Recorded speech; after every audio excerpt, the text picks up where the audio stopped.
this week we're talking about what would happen if the Dragon Radar didn't exist. So, what's your initial thoughts? Because the way I thought about this was I checked every wish and then added on extra time that it would take to grant the wish. Wow. You went deep dive. I did. But what do you think? I thought about it, but wow, that's some research right there. Yeah. To be honest, the way I looked at it is I compared the bad guys' methodologies to the good guys' methodologies, Hmm. and I basically looked at it as in when you think about so the simplest way I looked at it as in is we go to Namek, yeah, and we compared to how fast Frieza was getting them and Yeah. how fast Gohan and such was getting them. Yeah. Yeah. Let's say we didn't have a dragon radar and we did. Hmm. Yeah. If there wasn't one, who would have got there first? Yeah, well, that's the thing. The Freezer Force were using the Scouters, which had built-in radar, I guess, and so did Yeah. Vegeta. But Krillin and Gohan just had the Dragon Radar. Yeah. Hmm. So you basically it's the obvious way to put it is, and obviously, like everything in a show, it's a plot device, Yeah. and you have to have a plot device. But Mhm. because you have to give the good guys some type of edge because they can't do what the bad guys do, which is torture people to give them up and things like that. Because the good guys can't do that. They Yeah. they can't. So they have to have something. And so it's their plot device. Mhm. And I think it's a fair way of doing it because I mean they've some form of Dragon Radar has been about since original Dragon Ball. I mean, the Red Ribbon Army have had some, even have them, and they had their giant ones built, the global Dragon Radars that they Yeah. used to have, and everything. So everybody's had some form. Um, but I think it's fair that the Z Warriors have had one. I don't think they've had any massive edge because I think that both the bad guys have had a way and the good guys have had a way to get them. Mhm. So I don't think that there's really been any massive boost of the good guys having it, despite when you think about it, you think, oh, they've got the Dragon Radar, so it's easy for them. Yeah. But when you think about it, pretty much every bad guy has has had a way to find it in some way when they've needed to, really. For Hmm. the most part. For the Yeah. most part, like you've had Zamasu, who's obviously got God Key, so he got the Super Dragon Balls like that. You've got the Freezer Army, they've got the Scouters, Red Ribbon Army, they had their Global Dragon Radar. Mhm. Like a lot of them, they've all had a lot of ways to find them. So it's been relatively fair across the board. Um, but if they didn't exist for just the Z Warriors, then it would have been over so many times. Yeah. Yeah. The main one that I think would be the most impactful, because during Dragon Ball, yes, the bad guys search for the Dragon Balls a lot to make wishes, and the only time, well, I mean, the outcome would still happen either way because a lot of the bad guys did make wishes in original Dragon Ball, so it doesn't make a difference there. The main one that I've been thinking of the most, which would pretty much end the show or completely change the show, is right at the start of Dragon Ball Z, because the good guys use the Dragon Balls to revive Goku before Vegeta and Nappa arrive on the planet. They've got 1 year to train after Goku dies because Piccolo kills Goku and Raditz with his special beam, and they find out Vegeta and Nappa arriving in 1 year. And yeah, they gather the Dragon Balls and summon Goku back to life in time for Vegeta and Nappa arriving, which wasn't quite perfect timing. He got there slightly late, but he still got there to make a big enough difference. If they didn't have a Dragon Radar for that, it's very likely Vegeta and Nappa would have arrived, defeated the Z Warriors quite easily, because Nappa was handling them all on his own, pretty much. So if for whatever reason Vegeta needed to help out, he would have killed them all, and it's very likely they would have just taken over Earth. And yeah, the entire show would have changed right then. If every Z Warrior was dead because they didn't have enough time to find the Dragon Balls, Goku wouldn't be wished back to life in time, and it's very likely Vegeta would have taken over, and that would have been it. Everyone would be dead. That's by far the biggest change by not having a Dragon Radar. Fair, yeah. I mean, I think another interesting one is no Dragon Radar. You could argue that Bulma and Goku might have never met, Ooh, yeah, and that would mean that arguably, you could argue that these are the two most important characters in Dragon Ball, yeah. Bulma I and Goku. I didn't even think of that because I was focused more on the wishes that were made, not Yeah. just them So finding each other because of the radar. now I think it would be a controversial thing for me to say that me saying that these two are the most important characters in Dragon Ball, but Ah, I can you? kind of Yeah, agree. yeah. I agree. Like, tell me that you could get to the point that this show is at now without Bulma. You You can't. can't. Yeah, you Categorically. can't. She is integral to so many arcs in this show. Yeah. She's one of the most important characters in this show, Mhm. categorically. Even if you ignore her in original Dragon Ball, and she was very, very big in original Dragon Ball. Yeah. Like in Z, she's huge. In Super, she's huge because of time travel and everything like that. She's played a huge part in every single of the series. Yeah. Not necessarily every arc, but like the androids, time travel, everything. Mhm. And but yeah, so those two characters would not have met without the Dragon Radar. Yeah. So that tiny pivotal plot point, that tiny In point in episode time, one of the show. yeah, yeah. So that tiny like linchpin there Wow. is just butterfly effect. It's true. And that's all because of the Dragon Radar. Yeah. Yeah, That's crazy. Because if you think about it, if they didn't meet, Goku would have been on his own in the forest. It's likely he would have never found out about Master Roshi and never trained to his full potential as a fighter.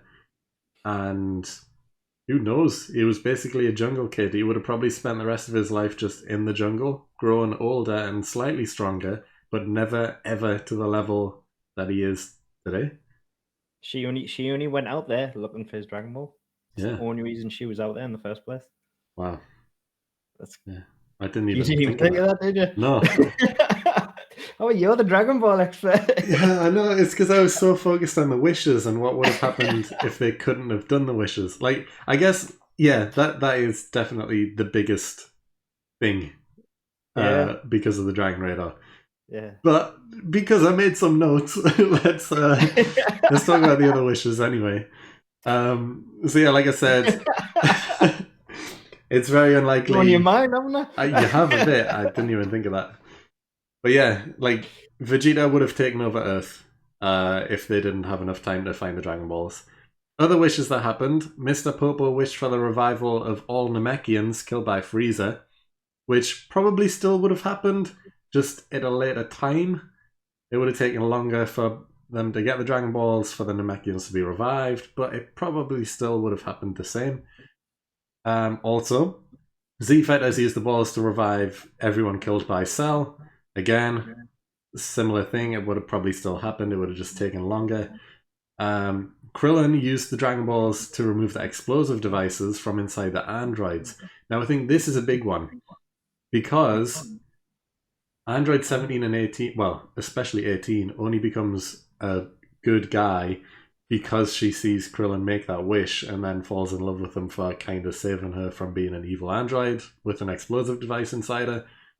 If Krillin's unable to make that wish, it's very likely 18 and 17 would have just retreated and maybe grown stronger again by themselves and attacked again with Cell not being around anymore. It's likely. I don't know because they saw like were they really like 18 saw a lot of Krillin prior to Yeah, okay. She did. yeah.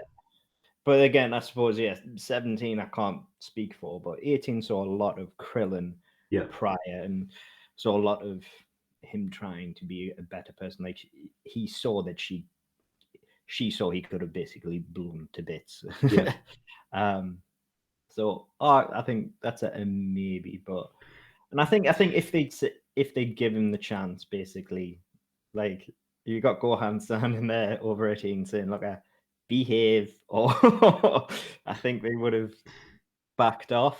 Yeah, Um, but yeah, I see what you mean. It's a very meh point. I think that one in the grand scheme of things. yeah, But yeah, yeah. but no, I see what you mean. Yeah, Yeah, because yeah, it is likely, well, especially if Aideen did still have the explosive device, even if she was with Krillin, we don't completely know how that explosive device would work. Would it go off at a random time at some point? Is she able to force it to happen? Something like that. Who knows? Maybe if if she did still become a good guy and be with Krillin or everything and began to help out during the Majin Buu arc, maybe she could have sacrificed herself by exploding and trying to kill Buu. That could have been interesting. Who knows? always Um, works out well blowing yourself up for Majin Buu. it is, which is another wish that happened because they used the balls to revive everyone killed by Vegeta. After he goes Margin, and in the world tournament he destroys half the stand and then kills a lot of other people. Again, probably would have happened. It would have just taken longer. Again, similar thing.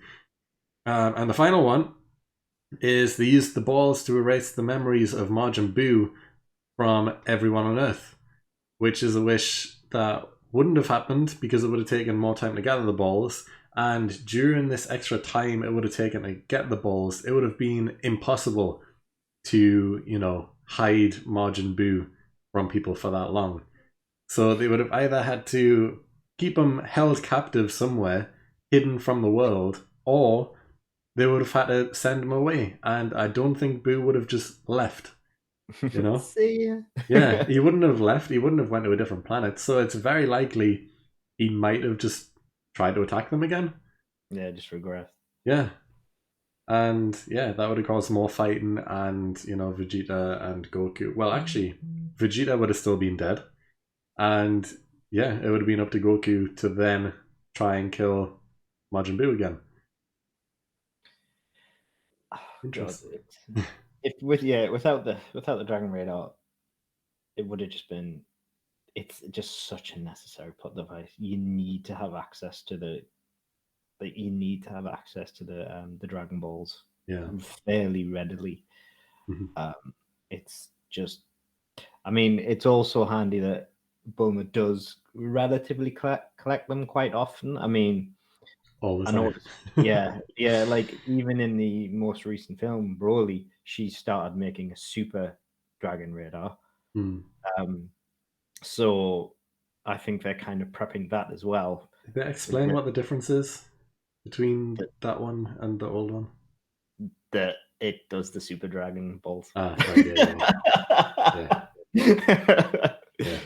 Come on. Yeah, of course. No, I thought. No, never mind. Never mind. Let's carry on. Let's forget I said anything.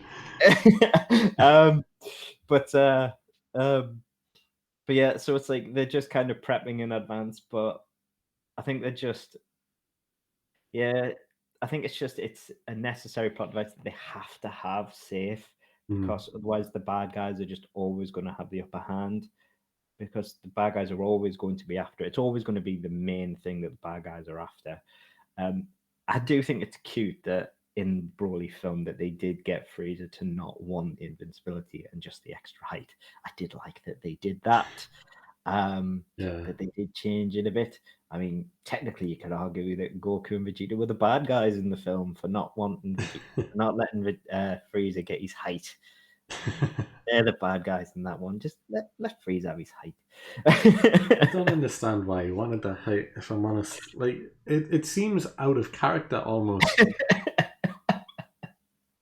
Yeah, I don't know if I like that. I'm not sure I did. But no, I think whilst it is obviously a massive plot device, I think because they're not because the Dragon Radar isn't something, or the essence of the Dragon Radar isn't something that only the good guys have, and that everybody has some form of device to that degree. Mhm. I think it's fair, and so I don't really have a problem with them existing. And so it's not just, oh, the good guys have always got it. It's fine. They'll get it in time. Yeah. There's still always some form of competition for Yeah. them to fight over it. It doesn't give them an automatic edge. It just gives enough. So there's always enough tension between the two, so that it's not just going to be like, oh, they'll get there first. It's fine. Don't worry about it.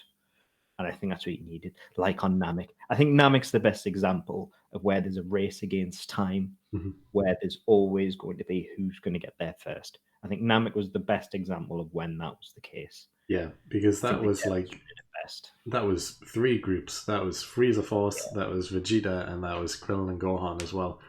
The only difference I can really see there is that Krillin and Gohan would have probably teamed up with Vegeta earlier instead of being so hesitant towards him. Or they would have just stalked Vegeta until he found all of them and then tried to take them away.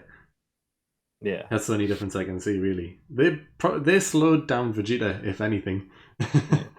yeah. I mean, they did steal his Dragon Balls from underwater, didn't they? Yeah. When he hid them underwater. But no, I think I think that was the best use of the Dragon Radars of like how it was a race against time and everything like that, and how it was fairly used. I think you don't see enough of that anymore.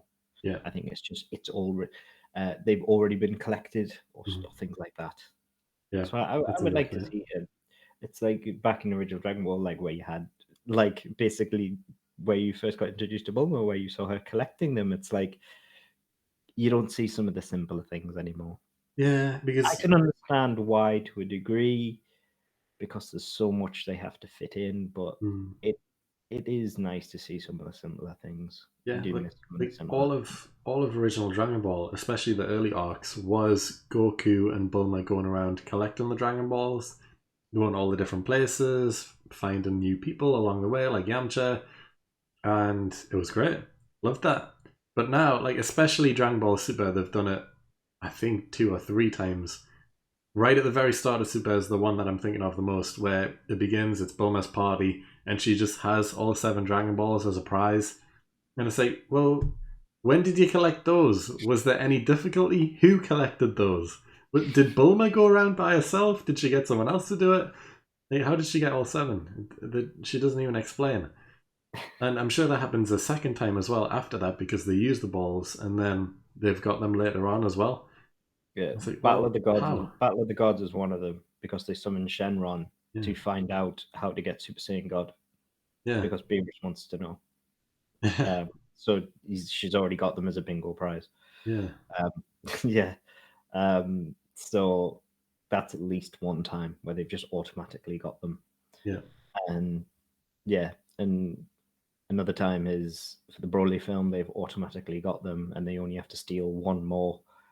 So that's Broly and Battle of the Gods, where they've got all of them, and then they've got 6. They only need one more. Yeah. I wish they would explain that a bit more, or show, even if it's like a 5-minute montage of all of the Z Warriors, each individually collecting one from different parts of the world. That could be something just to show them actually collecting them. But the show is called Dragon Ball, and they're not even a feature anymore. It's just like, yep, they're here now. No, I get what you mean. I get what you mean. But yeah, I do miss the concept. I do like it, and I do miss it. Some of the simpler things are missing from the show, and I think that is one of them. Yeah. And I think that it is, whilst a plot device, it is a necessary plot device that I miss. Yeah, and I agree with that as well. It is very necessary, and yeah, Dragon Ball wouldn't be a show without it. It would have ended at episode 1 with Goku on his own, not doing much. So eating his fish by himself. Yeah. But yeah, I think that's going to wrap up Roshi's rant anyway. So let's move on to the Hall of Fame.